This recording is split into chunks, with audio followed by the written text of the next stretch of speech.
আপনাকে ডিসেন্ট্রালাইজ করতে হবে, আপনাকে বেসরকারি ইয়ের উপরে অনেক বেশি নির্ভরশীল হতে হবে, আমাদের রাজনীতিতে কোনো সম্মাননা করতে হবে।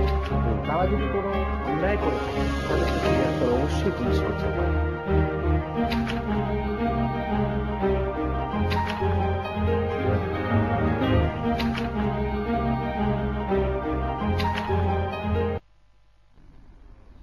প্রিয় দর্শক, শুভরাত্রি। শুরু করছি মহিনার মধ্যরাতের অনুষ্ঠান শীর্ষ সংবাদ।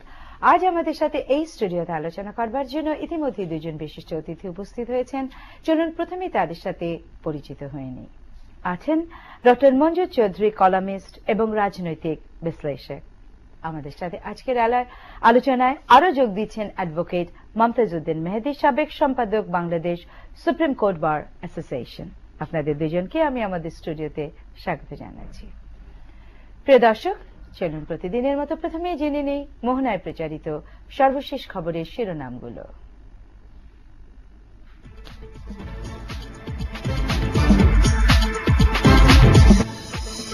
মানবতা বিরোধী অপরাধে জামাত নেতা মীর কাসেম আলীর ফাঁসি। বৃহস্পতিবার হরতাল, কামরুজ্জামানের আপিলের রায় কাল। বিপর্যয় কাটিয়ে সারা দেশে বিদ্যুৎ সরবরাহ স্বাভাবিক, জানালেন বিদ্যুৎ প্রতিমন্ত্রী। বিপর্যয়ের কারণ জানা যাবে 3 দিন পর। সুবিধা বঞ্চিতদের অধিকার নিশ্চিত করে দেশকে দারিদ্র্যমুক্ত করাই সরকারের মূল লক্ষ্য, বললেন প্রধানমন্ত্রী শেখ হাসিনা। এবং জামাতের হরতালে বিক্ষিপ্ত মিছিল, সংঘর্ষ, জনগণ হরতাল প্রত্যাখ্যান করেছে, বললেন কামাল আহমেদ মজুমদার এমপি।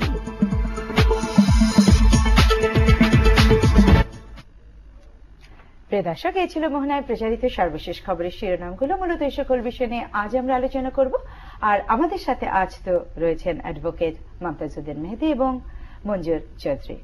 কলামিস্ট মঞ্জুর চৌধুরী, আপনাকে দিয়ে আলোচনাটি শুরু করতে চাচ্ছি। আজকে আরো একটি ফাঁসির রায় আমরা জানলাম মীর কাসেম আলীর, এবং হরতালও চলছে, এবং আগামীকাল আরেকটি রায় কামরুজ্জামানের চূড়ান্ত রায়টি হতে চলেছে। কি মনে হয় সার্বিক পরিস্থিতি? এটা আমাদের যেসব ভাই বোনেরা শহীদ হয়েছিলেন তাদের প্রতি যে জাতির যে একটা দায়বদ্ধতা ছিল, আজ 43 বছর পরে সেই দায়বদ্ধতা থেকে কিছুটা হলেও এই জাতি মুক্তি পাচ্ছে। এই রায়ের মধ্য দিয়ে একটা কালো অধ্যায়ের সৃষ্টি হয়েছিল আমাদের জাতীয় জীবনে। একটা কালো মেঘ ছিল, সেই মেঘ কেটে যাওয়ার একটা সম্ভাবনা হয়েছে। এখানে একটা জিনিস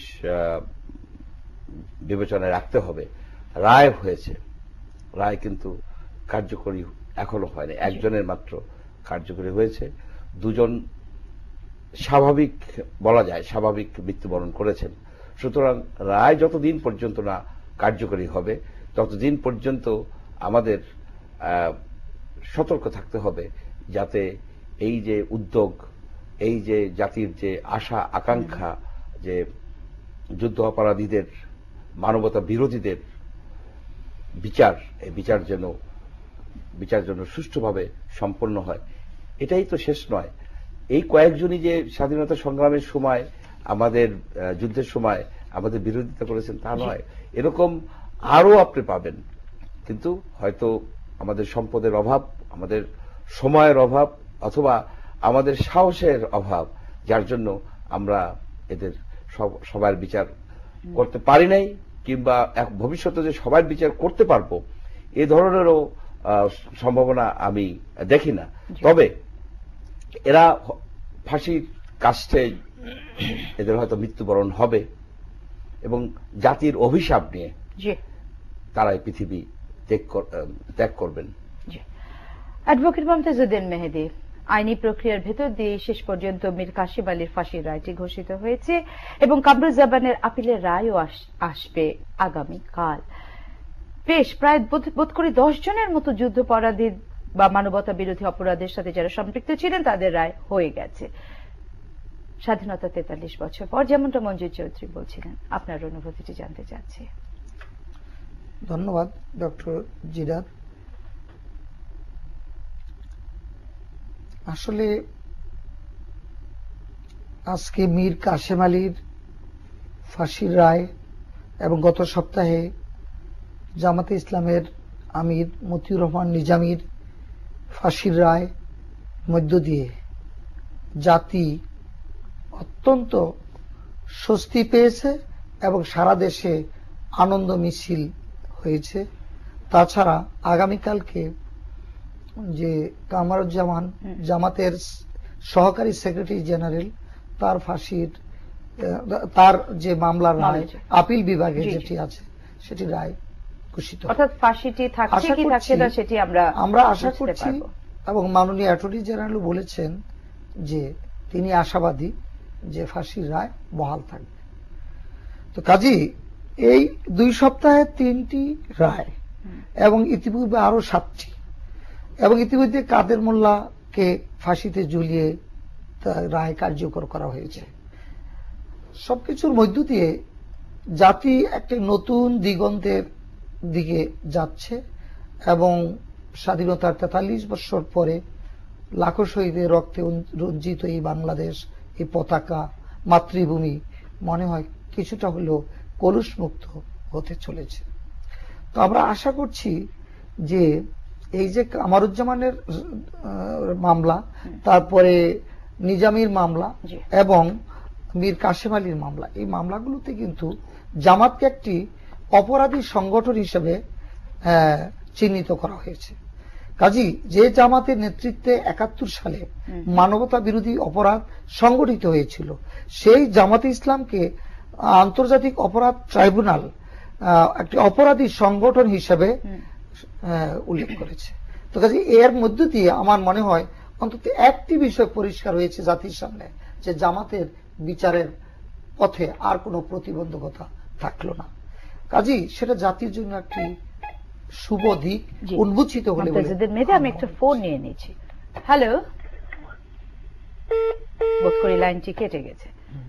কাজী আগামী প্রজন্ম যারা স্বাধীনতার সেই 71-এর মুক্তিযুদ্ধ দেখেনি, তারা কিন্তু আজকে সেই বঙ্গবন্ধুর নেতৃত্বে যে 30 লাখ শহীদের রক্তের বিনিময়ে, মা বোনদের সম্ভ্রমের বিনিময়ে এই দেশ স্বাধীন হয়েছে, আজকে এই দেশ রাজাকার মুক্ত হবে, আলবদর মুক্ত হবে। আলবদর প্রধান, আলবদর কমান্ডার এবং রাজাকার তাদের বিচার হচ্ছে, এটা নতুন প্রজন্মের কাছে একটি বিরাট বার্তা এবং তারা স্বাধীনতার সেই যে মানে কি বলে আদর্শ, সেই চেতনায় উজ্জীবিত হচ্ছে। কাজে এটি আমি নিজেও খুব আনন্দিত। ডক্টর মঞ্জু চৌধুরী, ব্যক্তি পর্যায়ে তো বেশ কয়েকজন, প্রায় 10 জনের মতো আসলে ইতিমধ্যে রায় ঘোষিত হয়েছে এবং প্রায় বেশিরভাগ ক্ষেত্রে ফাঁসির বা সর্বোচ্চ মৃত্যুদণ্ড এসেছে। কিন্তু এখন সংগঠন হিসেবে জামায়াতের কে যেটি বলছিলেন অ্যাডভোকেট মমতাজউদ্দিন মেহেদী, সংগঠন হিসেবে জামায়াতের বিরুদ্ধে অপরাধের সাথে সম্পৃক্ত থাকার যে বিষয়টি আবার খুব স্পষ্টভাবে উঠে এসেছে, এক্ষেত্রে আপনি কি মনে করেন এই সংগঠনকে বিচারের আওতায় কিভাবে আনা যেতে পারে? এখানে একটা জিনিস দেখতে হবে যে অ্যাডভোকেট মেহেদী বললেন যে আইনের কথা, আইন হিসাবে আমি একটু ফোন নিয়ে নিচ্ছি। হ্যালো, আমি সরকার থেকে সানোয়ার বলতেছি। জি, ওয়ালাইকুম আসসালাম, বলুন আপনার প্রশ্ন করুন। ম্যাডাম, আমার ছোটটা প্রশ্ন সম্মানের ব্যক্তির কাছে বলুন। আমার প্রশ্নটা হলো, আমাদের বঙ্গবন্ধুকে হত্যা করে এই স্বাধীনতা বিরোধী যারা এখন বর্তমানে বিচারের অধীনে আছে, তাদেরকে জিয়াউর রহমান দেশে আনি, তাদেরকে নাগরিকতা দিয়ে এক ভুল করেছে। তো আমার প্রশ্নটা হলো, আমার আরেকটা ভয় করতেছে, আমাদের আমরা 2001 সালে দেখছি তারা যে কত বয়ন করে সমাজ, আমি একদিন দেখছি। আমার প্রশ্ন আমার ক্ষমতা কখনো আসে, আমি তো তারা সাধারণ জনগণ আছি, কি অত্যাচার করবে কি নাকি আপনি প্রশ্নটি করুন দর্শক। ব্যবস্থা নিতে, এটাই আমার প্রশ্ন। জি, ধন্যবাদ। প্রশ্নটি খুব পরিষ্কার হয়েছে কিনা আমি ঠিক বুঝতে পারলাম না। উনি আর কি, আমার যেটা মনে হলো যে এই বিচার প্রক্রিয়াটার এগুলি শেষ পর্যন্ত হবে কিনা এটা নিয়ে উনি আসলে এক ধরনের আশঙ্কা, উদ্বেগ প্রকাশ করেছেন, এটাই মনে হচ্ছিল। কিন্তু না, যেটা আমি বলতেছিলাম যে ব্যক্তিদের নিয়েই কিন্তু একটা অর্গানাইজেশন, সংগঠন হয়। যেমন আপনার দ্বিতীয় মহাযুদ্ধের পরে নাৎসি পার্টিকে ব্যান করে দেওয়া হয়েছে, নাৎসি পার্টি বিলুপ্ত হয়ে গেছে। যেমন আপনার ফ্যাসিস্ট পার্টি ইটালিতে বিলুপ্ত হয়ে গেছে, কারণ তারা সংঘবদ্ধভাবে এই পার্টির লোকেরা জনগণকে হত্যা করেছে, অনেক রকমের অপরাধের সহিত জড়িত ছিল।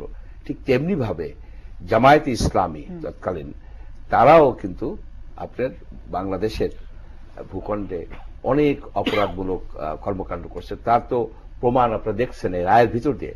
সেই হিসেবে জামায়াতে ইসলামী বাংলাদেশে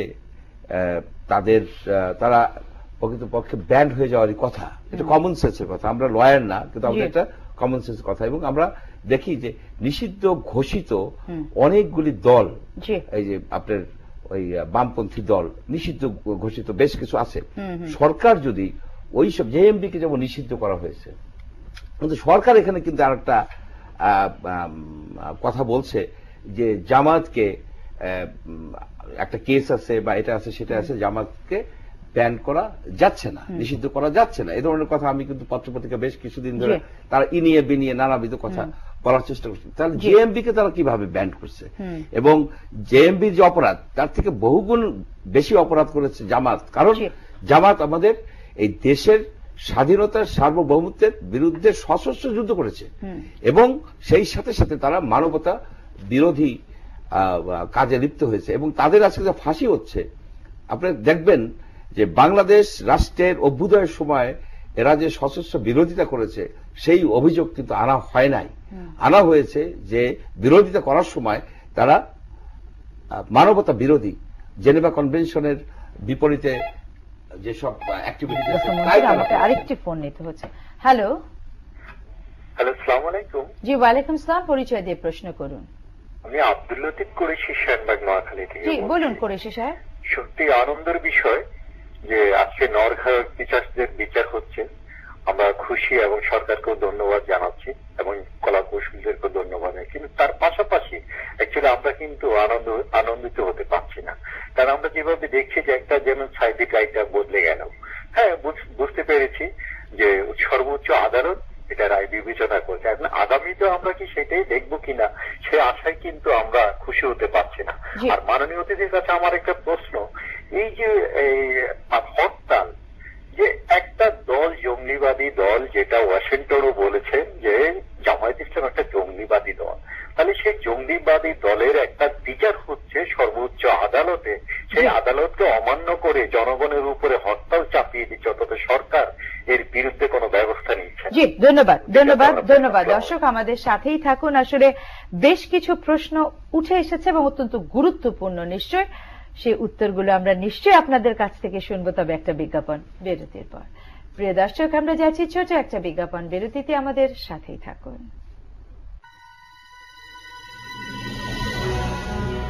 তবে ডিসেন্ট্রালাইজ করতে হবে, আপনাকে বেসরকারি এর উপরে অনেক বেশি নির্ভরশীল হতে হবে। আমাদের রাজনীতিকে সম্মান করতে হবে। তারা যদি কোনো অন্যায় করে তাদের অবশ্যই পুলিশ করতে পারে।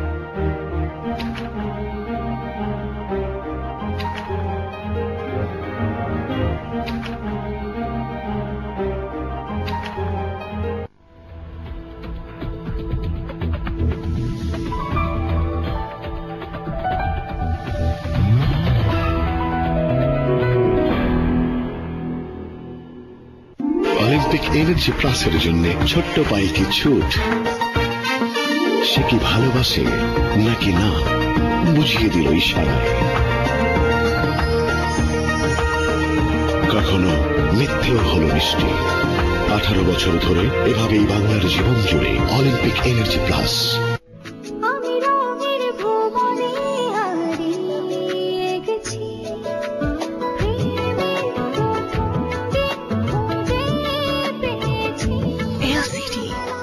LED 3D TV তুমি থাকবে সাথে আমার সাথে।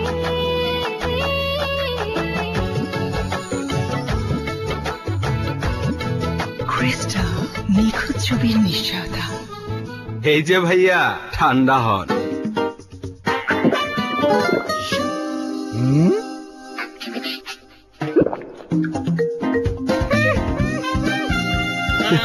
ইয়োগার্ট, ব্যানানা ও ম্যাঙ্গো স্বাদের প্রাণ লাগছে, মুখে থাকলেই ঠান্ডা ঠান্ডা আরাম। এই শোনো, একটু ঠান্ডা হও প্লিজ। আমি nutritionist Tamanna Chowdhury. Apollo Hospitals, Dhaka. আজকালকার ফার্স্ট লাইফের সমস্যা অনেক, অনিয়মিত খাওয়া দাওয়া, ফাস্ট ফুডের habit, result, acidity, digestion problem, আরো কত কি। ফ্লেভারবিহীন অলিম্পিক ডাইজেস্টিভ বিস্কিট আপনার ডাইজেশনকে ইমপ্রুভ করে, so it's a good solution. Olympic digestive biscuit, tasty and healthy.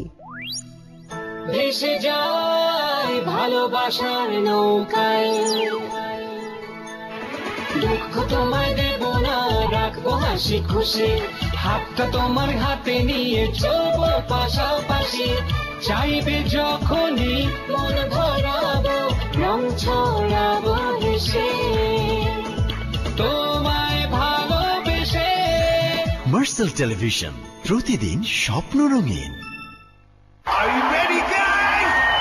Let's roll! Ready? 5, 4.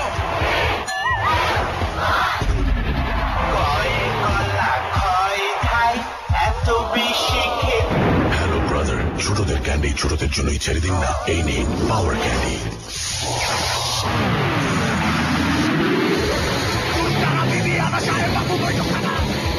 Power candy, the man candy. Olympic energy প্লাসের জন্য ছোট্ট পায়ে কি ছুট, সে কি ভালোবাসে নাকি না বুঝিয়ে দিল ইশারায়। কখনো মিথ্যেও হলো মিষ্টি। 18 বছর ধরে এভাবেই বাংলার জীবন জুড়ে অলিম্পিক এনার্জি প্লাস। আমার চাই আধুনিক স্লিম ডিজাইন।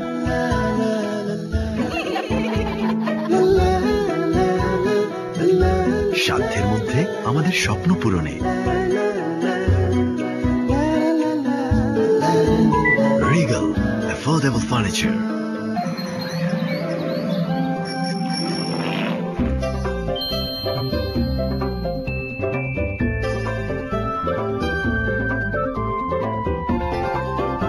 পরিবারের ব্যস্ত সদস্য ফ্রিজটি হওয়া চাই মজবুত ও দীর্ঘস্থায়ী। তাই মার্সেল ফ্রিজ তৈরি হয় উন্নত compressor, 100 copper condenser, high thin metal body, rust free modern door এবং ন্যানো হেলথ কেয়ার টেকনোলজি ব্যবহার করে। Marcel refrigerator. 3টে পেঁয়াজ আর 3 ছড়া তেল দিয়ে রান্নাটা সেরে ফেলো। নিজেদের জন্য এত আয়োজনের দরকারটা কি শুনি? হলো তো? যখন তখন সার্ভ করতে আরএফএল সার্ভিং বোল কিনলেই হয়। খাবার সার্ভ করুন আরএফএল বোলে।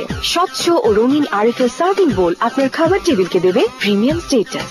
এতো থেকে পড়লেও ভাঙে না। আরএফএল সার্ভিং বোল, সার্ভ করুন নিশ্চিন্তে।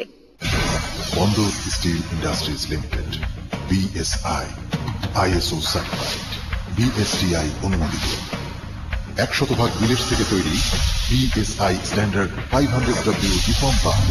সঠিক পথে সঠিক নির্মাণ। BSI, believes in quality.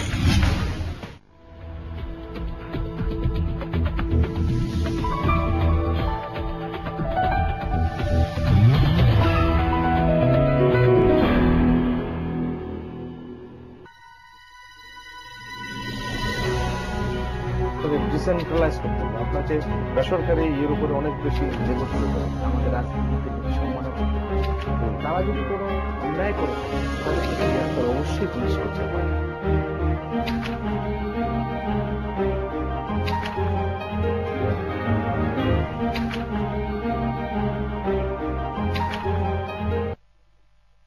প্রিয় দর্শক, ফিরে এলাম মোহনার মধ্যরাতের অনুষ্ঠান। শীর্ষ সংবাদে বিরতিতে যাবার আগে দর্শকদের কাছ থেকে প্রশ্ন ছিল যে যারা বা যে সংগঠন মানবতা বিরোধী অপরাধের সাথে যুক্ত তারা আজকে কি কারণে হরতাল ডাকছেন বা সেই হরতালের যৌক্তিকতা কতটুকু, এবং একই সাথে ফাঁসির রায় হবার পরও দর্শক বা জনগণের ভেতরে এক ধরনের আশঙ্কা আছে, সেই উত্তরটি নিব নিশ্চয়ই। তবে তার আগে আরেকটি ফোন নিচ্ছি। হ্যালো, ধন্যবাদ।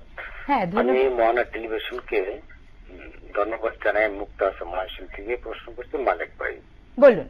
আমার প্রশ্ন দুইটা, আমাকে একটু সময় দিবেন। আসলে আমার খুব ইচ্ছা আপনাদের সাথে একটু করার জন্য। জি, কিন্তু একটু সময়ের তো স্বল্পতা আছে, একটু ছোট করে প্রশ্ন করতে হবে।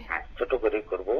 যেহেতু গত শনিবার বাংলাদেশ যেহেতু 43তম জাতীয় সমবায় দিবস এটা পালিত হচ্ছে এবং জাতীয় যুব দিবস, সেদিনকে আপনার এই যে বিদ্যুতের যে লোডশেডিং, বিএনপির আমল আমরা দেখেছি যে একসাথে 63 জেলা বোম আর সেদিনকে এমন একটা জাতীয় দিবস, দুইটা জাতীয় দিবস, সেই জাতীয় দিবসে এই বিদ্যুতের যে বিপর্যয়, এটা আমরা এত বিদ্যুৎ উৎপন্ন করলাম, হঠাৎ করে সকল বিদ্যুৎ সারা বাংলাদেশে এইভাবে চলে গেল, এটার কারণটা কি? আর তদন্ত যে করছেন সংস্থা, মানে 3 সদস্য বা 8 সদস্য, আজও পর্যন্ত কোন তদন্ত সংস্থা রিপোর্ট পাইছেন কিনা এই সম্পর্কে আমি একটু জানতে চাই। ধন্যবাদ। আমরা এটি আমাদের আসলে আজকে শীর্ষ সংবাদের আরেকটি অত্যন্ত গুরুত্বপূর্ণ বিষয়, আমরা সেই আলোচনায় যাব। তবে ডক্টর মঞ্জু চৌধুরী, যে প্রশ্ন দুটো আপনার কাছে ছিল, যদি আপনি একটু ব্যাখ্যা করেন। প্রথম প্রশ্নটা ছিল যে আপনার হরতাল, এখানে আদালত, মহামান্য আদালত একটা রায় দিয়েছে, রায়ের এগেনস্টে আপনার আসামি পক্ষ অর্থাৎ জামাতে ইসলামী সংবুদ্ধ হয়ে তারা একটা হরতাল দিয়েছে। এটা আমি মনে করি যে আদালতের প্রতি এটা অবজ্ঞা। তারা যদি আদালতের উপরে আস্থা না রাখতে পারেন, তারা কিন্তু আদালত বর্জন করতে পারতেন, অর্থাৎ তারা তাদের কোনো অ্যাডভোকেট দিতেন না, বলতেন যে আমাদের এই আদালতের উপরে কোনো আস্থা নেই, কিন্তু সেটা তারা করেননি। তারা সেখানে সওয়াল জবাব ঠিক মতো করেছেন, এখন বলছেন আপিল করবেন, অথচ আবার আইনি প্রক্রিয়ার ভিতর দিয়েই করতে হবে, এবং এখানে আইনি প্রক্রিয়ার বাইরে যাওয়ার কোনোই অবকাশ নেই। বাংলাদেশে নাগরিক হিসেবে, বাংলাদেশের একজন ব্যক্তি হিসেবে বাংলাদেশের আইন তাকে মানতে হবে, এবং বাংলাদেশের আদালত যে রায় দিবে সেই রায়কে মানতে হবে।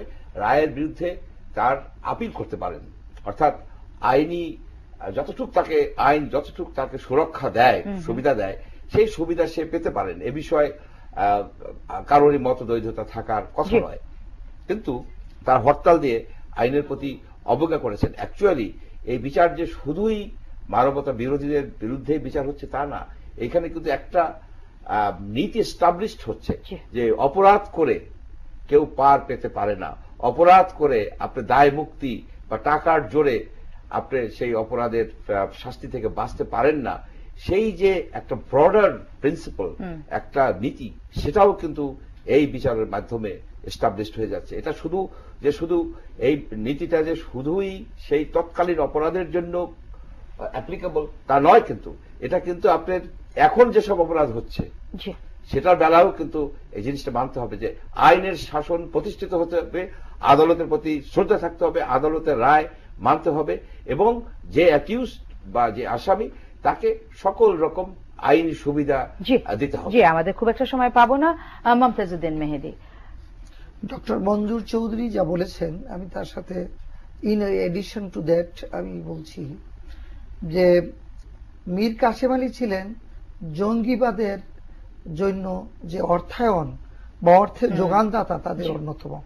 ৭১-এর মানবতা বিরোধী অপরাধের অভিযুক্ত বটেই, পাশাপাশি তিনি সকল অর্থের যোগান দিতেন। আর নিজামী সাহেব ছিলেন আলবদর বাহিনীর প্রধান। এই যে এই ধরনের অপরাধীদের রায় ঘোষণার পরে আবার যে হরতাল, এই হরতাল সম্পূর্ণ অযৌক্তিক, এবং এই হরতাল দেশের মানুষ কোনোভাবেই পালন করছে না। আমি বলবো যে হরতালের প্রতি অনাস্থা জ্ঞাপন করেছে। মানুষের জীবনযাত্রা, জনজীবন স্বাভাবিক ছিল, তবে শিল্প কলকারখানায় কিছুটা উন্নয়ন ব্যাহত হয়েছে, সেটা আর্থিক ক্ষতি সাধিত হচ্ছে, এই জন্য তাদের বিচার হওয়া উচিত। ডক্টর মঞ্জু চৌধুরী, আমাদের আজকের শীর্ষ সংবাদের আরেকটি গুরুত্বপূর্ণ বিষয়, যেটি আসলে গতকালে আমরা সারা দেশব্যাপী হয়েছে, বিদ্যুৎ ব্যবস্থার যে বিপর্যয় ঘটেছে, সেই বিষয়টি নিয়ে আসলে একজন দর্শক প্রশ্ন তুলেছেন। কি মনে হয়, মানে যদিও আসলে কারণটি জানবার জন্য 3 দিন পর জানা যাবে, জানা যাচ্ছে, বলা হচ্ছে তদন্ত কমিটি হয়েছে, কিন্তু সার্বিকভাবে কি মনে হয় এমন একটি অস্বাভাবিক ঘটনা? এটাকে অস্বাভাবিক বলা ঠিক হবে না, কারণ আপনার বাংলাদেশে মাত্র 6,000-7,000 মেগাওয়াট বিদ্যুৎ ব্যবহৃত হয়। সেই তুলনায় আপনি দেখেন ভারতে 3rd লার্জেস্ট বিদ্যুৎ উৎপাদনকারী দেশ। আপনি দেখুন পার্শ্ববর্তী দেশ ভারত, সেখানে এই ধরনের ঘটনা বেশ কয়েকবার ঘটেছে। অ্যাকচুয়ালি সারা ওয়ার্ল্ডের ভিতর সবচেয়ে বড় বিদ্যুৎ ব্ল্যাক আউটের ঘটনা ঘটেছে ভারতে। আপনি 2012 সালের জুলাই মাসে 30 কোটি লোক বিদ্যুৎবিহীন ছিল বহুক্ষণ ধরে, 30 কোটি লোক। আপনি নিউ ইয়র্কে 1977-এ যে বিদ্যুতের যে বিপর্যয় ঘটেছে, 2.5 দিন সেখানে বিদ্যুৎ ছিল না। আপনার প্রায় 1 কোটি লোকের 2.5 দিন পর্যন্ত বিদ্যুৎ ছিল না, নানাবিধ আপনার ঘটনা আপনার ঘটেছে। বাংলাদেশে যেটা ঘটেছে, যেহেতু আমাদের সারা দেশব্যাপী হয়েছে, এটাকে আমরা খুবই গুরুত্বের সহিত নিচ্ছি এবং নেওয়া উচিত। কিন্তু কেন হচ্ছে এ বিষয়ে নানা মন্ত্রী নানা বক্তব্য দিয়েছেন। অলরেডি আমাদের অর্থমন্ত্রী সাহেব বলেছেন যে ভারতের জন্য দায়ী না। আমি মনে করি এটা একটা রাবিশ বক্তব্য হয়েছে, কারণ এখন পর্যন্ত আপনার তদন্ত কমিটি কোন রিপোর্ট দেয় নাই। উনি কিভাবে জানলেন? আমি যতদূর জানি উনি একজন অর্থনীতিবিদ, উনি অর্থনীতির বিষয়ে উনি কিভাবে জানলেন যে ভারত দায়ী না? এখানে যে জিনিসটা সবাই বলাবলি করতেছেন, অ্যাকচুয়ালি যারা ইলেকট্রিক্যাল ইঞ্জিনিয়ার, তাদের লেখা থেকে বোঝা যাচ্ছে যে ভারত থেকে যে বিদ্যুৎ আসতেছিল সেখানে সাধারণত যে পরিমাণ বিদ্যুৎ আসে তার থেকে বেশি আসার ফলে ভেড়ামারা কেন্দ্রটা ট্রিপ করছে, এবং যখন বড় ধরনের একটা বিদ্যুৎ কেন্দ্র ট্রিপ করে তখন দেখা যায়, সব দেশে দেখা যায়, অন্যান্য বিদ্যুৎ কেন্দ্রগুলি কিন্তু অটোমেটিক্যালি ওই তাদের যে সাইকেল, যে হার্স, কত কিলো হার্স, সে সাইকেল ড্রপ করার পরে আপনার কাসকেডিং এফেক্ট হয় একটার পর একটা, এবং সেগুলিকে যখন আপনার চালু করতে হয়, অর্থাৎ গ্রিড লাইনকে আপ করতে হয়, সেটা একটা কষ্টসাধ্য ব্যাপার এবং সময় সাপেক্ষ। এইখানে প্রবলেমটা হয়েছে যখন করতে গেছিল তাদের ওইখানে আপনার সেকেন্ড টাইম আবার ওই গ্রিড লাইন ফেল করছে, এর জন্যই ব্যাপক এই প্রবলেমটা হয়েছে। কিন্তু আমার একটা কথা হলো যে, যেটা একজন নাগরিক হিসেবে আমি জানতে চাই, আমাদের বিদ্যুৎ ব্যবস্থাপনায় এই ধরনের ঘটনার বিরুদ্ধে, এই ধরনের ঘটনা যাতে না ঘটে, তার কি ধরনের সুরক্ষা ছিল, কি ধরনের ব্যবস্থাপনা ছিল, এই জিনিসগুলি কিন্তু জানা দরকার। আর একটা ব্যাপারও আমাদের নিতে হবে, ভারত এই ধরনের এই আপনার ওই ম্যাসিভ ব্ল্যাক আউটের জন্য ভারত কিন্তু কুখ্যাত। সুতরাং ভারতীয় গ্রিড লাইনের সাথে আমাদের গ্রিড লাইনকে ইন্টিগ্রেট করাটা কতটা বুদ্ধিমত্তার কাজ, সেটা আমি বুঝতে পারতেছি না।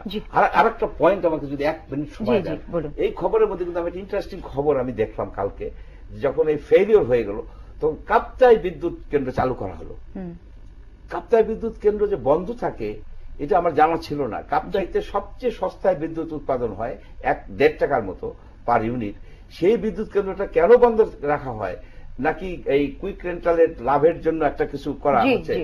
এই প্রশ্নটা আমি যে তদন্ত কমিটি হয়েছে তাদের জানা দরকার, যে তাদের কাছ থেকে আমরা জানতে চাই যে কাপ্তাই বিদ্যুৎ কেন্দ্র বন্ধ রেখে আপনার 20 টাকার বিদ্যুৎ উৎপাদন করা হচ্ছে কিনা, সেটাও এই বিষয়ের মধ্যে আনা দরকার। নিশ্চয়ই যারা এই বিষয়টি দেখছেন তারা হয়তো এটি অনুধাবন করবেন। অ্যাডভোকেট মমতাজউদ্দিন মেহেদী, হাতে খুব বেশি সময় নেই, এই যে গতকালের যে ঘটনাটি কিভাবে ব্যাখ্যা করছেন? বিদ্যুৎ বিভ্রাট বা বিপর্যয় সম্পর্কে আমি শুধু একটি কথাই বলবো, যেভাবেই ঘটুক না কেন এটা সরকারের ব্যর্থতা, বিদ্যুৎ প্রতিমন্ত্রী এবং বিদ্যুৎ উপদেষ্টার ব্যর্থতা।